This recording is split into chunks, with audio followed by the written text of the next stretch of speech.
Ha guys, let's get more news about Warriors, but first don't forget to subscribe and leave your like. Tracy Jackson Davis poised to provide unique threat for Warriors next season. Posting a double-double isn't overly notable in today's NBA, with no less than 247 double-doubles recorded in the league last season. That's an average of 75 per team, yet the Golden State Warriors accounted for just 46 of them. That doesn't appear like an outlier either. Statistics suggests the Warriors haven't had consistent double-doubles threats on their roster over recent history. Guards Tim Hardaway Jr. 187 and Stephen Curry 158 lead the franchise in double-doubles over the past 35 years per StatMuse, which acts as quite a surprise given the statistic is often dominated by big men. Golden State's 4 championships in the past 10 years shows that individual double-doubles are far from a necessity, but it might still be nice to have a player capable of posting big numbers in more than just one category. Over recent history, their Warriors have seldom had legitimate big men who can pose a threat on both ends of the floor and earn big minutes. As a result, their best lineups in the past decade have almost always included 6'6" and Draymond Green at center, hence the team's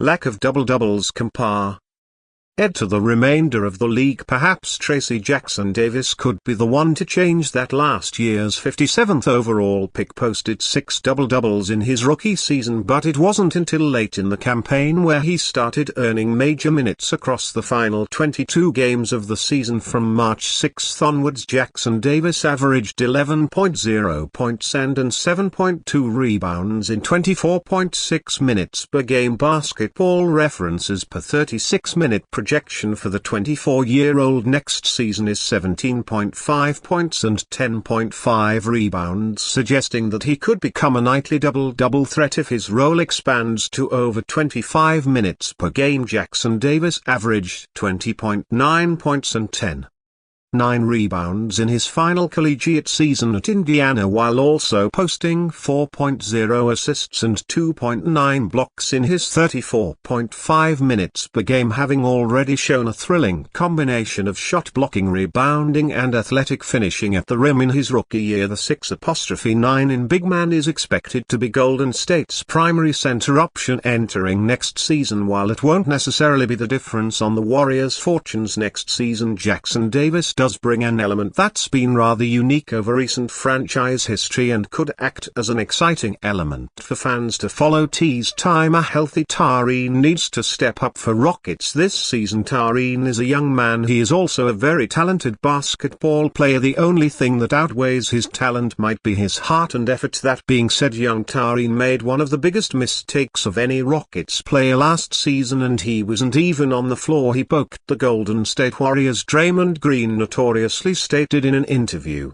with JJ in regards to the 2018 Rockets, publicly stating that they were built to beat the Warriors, that real G's move in silence. I'm guessing Tari has never seen that interview, or maybe he has and simply begs to differ with Draymond. I'm an old head, and while I'm okay with talking trash, you better be able to back it up. Actually, let's start with you better be on the court to even have a chance to back it up. Tari played 22 more games than you and I played last season. In fact, in the last 2 seasons he's played fewer games than Anthony Davis, who earned the name Street Clothes from Charles Barkley. Calling out the 4-time champions who have done nothing but wax the floor with your team in recent years isn't wise. Doing so while sitting on the sideline in jeans and a t-shirt that says Warriors come out to play, well, that's just plain dumb. That being said, Tari is 23 years old. Whoever's has not said or done things that were dumb when we were 23. Tari's heart is in the right place. I truly believe that. I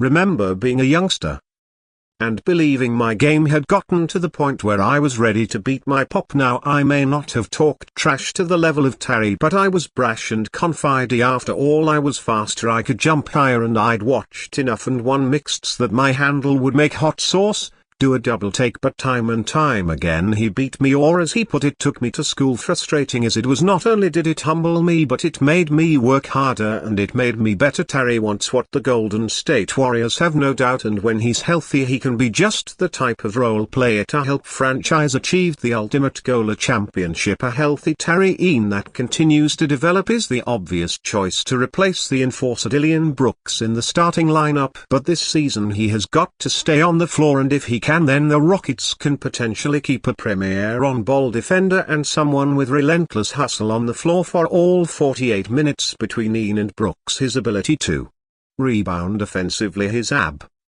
ability to disrupt passing lanes, the fact that all his points come from hustle and grit make him an invaluable piece to this team when he's playing, which unfortunately hasn't been enough. I can envision a scenario where the Rockets eventually have to come to a fork in the road and choose between Jabari Smith Jr. and Tari. A healthy Tari will make that not an easy choice, but if he continues to struggle to be available, he might see himself go from a core piece for a playoff contender to an add-on piece in a trade to make the salaries work. That's how fine the lines in the NBA are. It's cliche, I know, but the best ability is availability. Ime Udoka has a conundrum on his hands. There is a lot of young talent on this squad, and finding minutes for some players will be a challenge. Tari is not one of the players who should have to worry about where his minutes come from, but only if he stays healthy. Tar doesn't have to move in silence. We want him to be himself and to motivate himself the way he sees fit. Just need him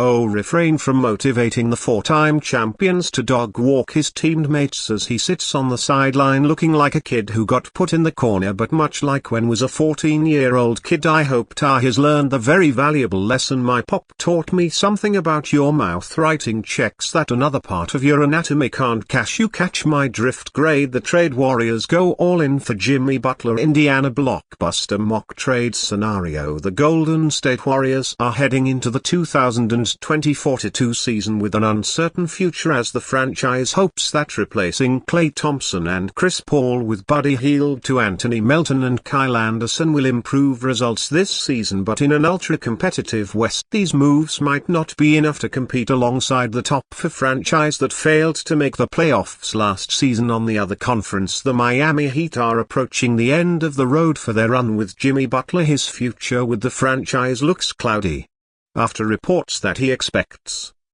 to hit free agency, and Pat Riley openly declaring that Butler needs to abide by specific conditions to get a new contract from the team. This might be the perfect time for the Warriors to pounce on a win-now player to give Stephen Curry another chance at a title. Butler's age, injury history and contract uncertainty means that he can't fetch the massive trade haul one expects from a superstar player. However, he still is important enough to fetch such a package. The Warriors will be taking a massive risk by making this deal, but could emerge as massive winners if Butler delivers for them and makes them a contender in the West. The acquisition of Jimmy Butler would make the Warriors considerably older, especially with the departure of Jonathan Kuminga, but Butler is a proven playoff performer who is capable of leading a team to the NBA Finals in a secondary offensive role behind Curry. Butler can not only conserve his health for the postseason but be the defensive menace he has remained even as he ages. He and Draymond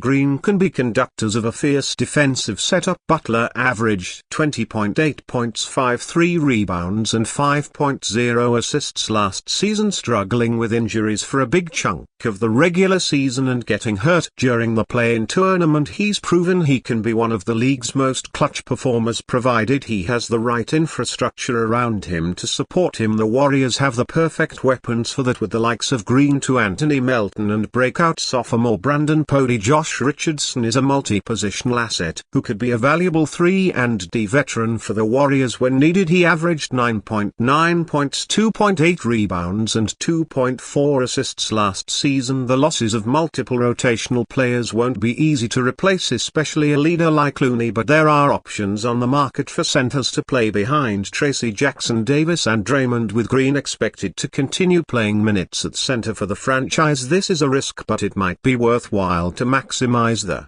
twilight of Curry's prime. And why? Fan, what do you think of the situation of Jimmy Butler? Leave your opinion in the comments.